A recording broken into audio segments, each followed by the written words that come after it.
নমস্কার ভক্তবৃন্দরা, কেমন আছেন সবাই? আশা করি সবাই ভালো আছেন। ভালো থাকুন, সুস্থ থাকুন। আমি আজকে আপনাদের কাছে বলবো খুব সুন্দর একটি কথা, যে মেয়েরা যে একাদশী করে তাদের যখন রজস্বলা চলে সেই সময় কি সে একাদশী করতে পারে, এই বিষয়ে বলবো। অনেক আছেন অসুস্থ, তাদের মধ্যেও কেউ কেউ অনেকে একাদশী করে থাকেন। তা সেই অসুস্থ অবস্থায় সে কি একাদশী করার সময় ওষুধ সেবন করতে পারেন? এই ওষুধের মধ্যে তো পঞ্চশস্য থেকেও যায়, অনেক সময় অনেক কিছু থাকে, তাই বলে কি সে ওষুধ সেবন করতে পারবে, সেই বিষয়ে বলবো। আবার অনেকের মনে প্রশ্ন থাকে যে একাদশী করার সময় যদি মৃত্যু হয় তবে কি হবে, সেটা কি শুভ না অশুভ, সেই বিষয়ে বলবো। এইসব নানান প্রশ্নগুলির আমি আজকে আপনাদের কাছে সুন্দরভাবে সমাধান করে দিচ্ছি। আর সেই সাথে বলি, যারা একাদশী করেন না তারা একবার অন্তত একাদশী করুন। একাদশী করলে মনের মধ্যে যে একটা আনন্দ অনুভূতি হয়, সেটা আপনি না করলে কেমন করে বুঝবেন? আপনাকে একাদশী করলে আপনি বুঝতে পারবেন। প্রথম প্রথম অনেকে ভয় পান যে সারাদিন না খেয়ে থাকলে কেমন করে একাদশী করব, কিন্তু আমি বলছি আপনি একবার ভয় কাটিয়ে একটা দিনের জন্য একবার একাদশী করুন।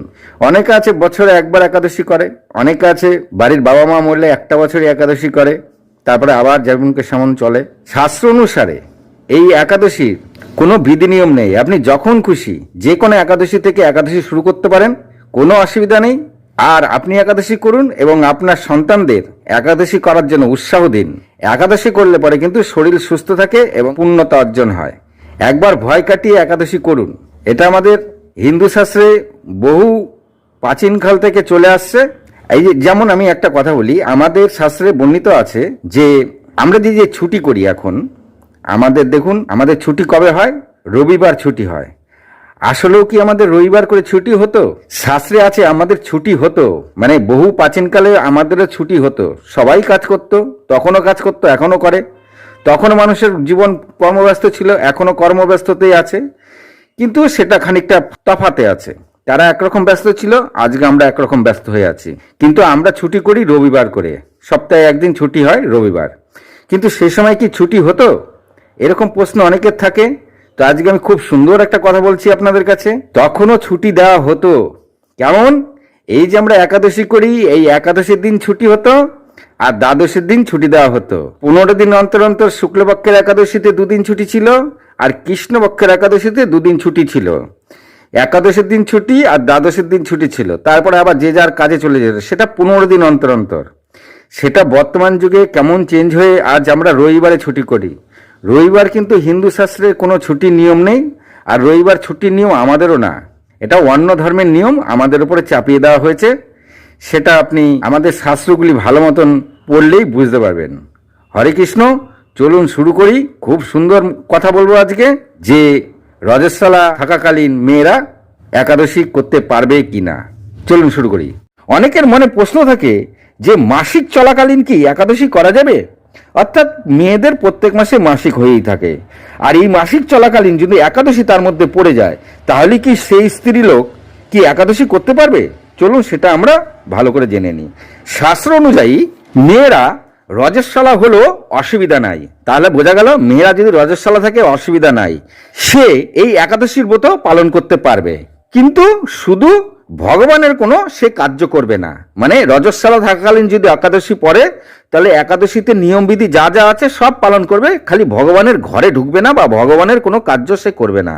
আর যা যা নিয়মবিধি আছে তা সে পালন করবে, তাতেও সে পূর্ণ একাদশীর ফল লাভ করতে পারবে। আবার অনেকের প্রশ্ন, একাদশীর দিন কি বাদাম খাওয়া যায়? এটা কি পঞ্চরবি শস্য? হ্যাঁ, এটা পঞ্চরবি শস্য নয়। বাদাম আপনি একাদশীর দিন খেতে পারবেন। এছাড়া দুধ, কলা, আপেল, আনারস, আম, আমড়া, তরমুজ, বেল, মিষ্টি আলু, লেবুর শরবত আপনি একাদশী দিন গ্রহণ করতে পারবেন। আবার অনেকের মনে প্রশ্ন থাকে যে একাদশীতে মৃত্যু হলে কি হয়? খুব মন দিয়ে শুনবেন এখানে। এটা অনেকের মনে প্রশ্ন থাকে যে একাদশীর দিন মৃত্যু হলে কি হয়। একাদশী থাকাকালীন যদি কারো মৃত্যু হয়, তবে সেটা কোনো অশুভ হয়ই না। দেখুন, মৃত্যু মানে আমরা অশুভ ধরে থাকি, কিন্তু এখানে বলা হচ্ছে একাদশীর দিন যদি কারো মৃত্যু হয় সেটাকে অশুভ ধরাই হয় না, বরং সে স্বর্গ নয়, সে সোজা বৈকুণ্ঠ ধামে চলে যায়। অর্থাৎ একাদশীর দিন মারা গেলে বাড়িতে কোনো অশুভ হয় না, সেটা বরং ভালো, বরং স্বর্গ থেকে আরও উচ্চ বৈকুণ্ঠ ধামে সে স্থান পায়। আবার অনেকের মনে প্রশ্ন থাকে যে একাদশীর দিন কি ঔষধ খাওয়া যায়? মানে ঔষধের মধ্যে যে পঞ্চরবি শস্য থাকতে পারে, অনেক রকম জীবজন্তুর চবড়ি থাকতে পারে ওষুধের মধ্যে। তো এটাও একটা প্রশ্ন যে একাদশীর দিন কি ঔষধ সেবন করা যায়? শুধু একাদশীতেই নয়, দেখুন শাস্ত্রে কি বলছে, শুধু একাদশী নয়, যদি জন্মাষ্টমী কিংবা যে কোনো উপবাসে ওষুধ সেবন করলে তাতে উপবাস ভঙ্গ হয় না। অর্থাৎ একাদশীতে আপনি ওষুধ সেবন করতে পারবেন, জন্মাষ্টমীতে ওষুধ সেবন করতে পারবেন, এবং যে কোনো উপবাসে, মানে যে কোনো উপবাসে আপনি করুন, তাতে যদি ওষুধে আপনার শরীরের সুস্থতার জন্য আপনার ওষুধ খেতে হয়, তাহলে সেই ওষুধ খাওয়া যাবে, গ্রহণ করা যাবে, তাতে আপনার একাদশী বা উপবাস ভঙ্গ হবে না।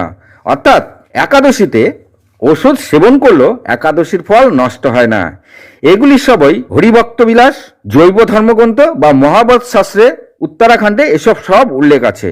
এখানে বলা আছে 8টি বস্তু গ্রহণ করা বা সেবন করলে একাদশীর ফল নষ্ট হয় না। সেই 8টা বস্তু কি কি চলুন আমরা জেনে নিই। যেমন জল জাতীয় যত কিছু আছে তা আপনি গ্রহণ করতে পারবেন। মূল অর্থাৎ গাছের যে কোনো মূল জাতীয় খাদ্য আপনি গ্রহণ করতে পারবেন। ফল জাতীয় খাদ্য সমস্ত গ্রহণ করতে পারবেন। দুধ গ্রহণ করতে পারবেন, ঘৃত গ্রহণ করতে পারবেন। ব্রাহ্মণ কাম্য, মানে ব্রাহ্মণরা যেগুলো কাম্য করবে সেগুলো আপনি গ্রহণ করতে পারবেন।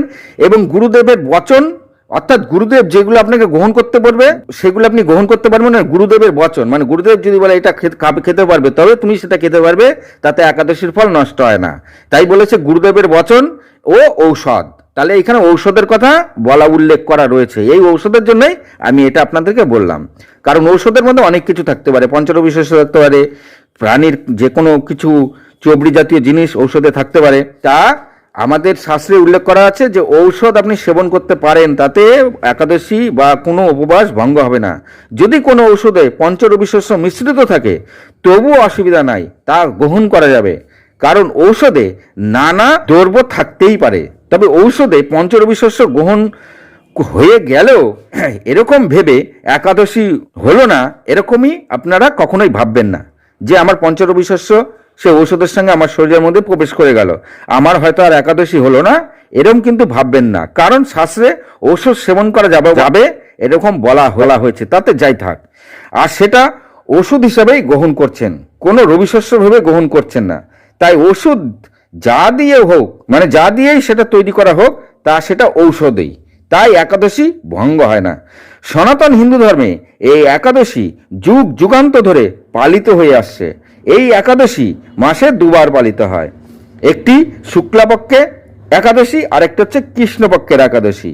আর আপনি একাদশী করুন এবং অন্যকেও এই একাদশীর ব্রত করার জন্য উৎসাহ দিন, এবং একাদশীতে যা যা হয় সেসব তাকে বলে, যারা একাদশী করে না তাদেরকে উৎসাহ দিন এবং এই একাদশী তাদেরকে করানোর চেষ্টা করুন। আজ এই পর্যন্তই। ভালো লাগলে লাইক কমেন্ট শেয়ার করবেন। ভালো থাকুন, সুস্থ থাকুন, নমস্কার।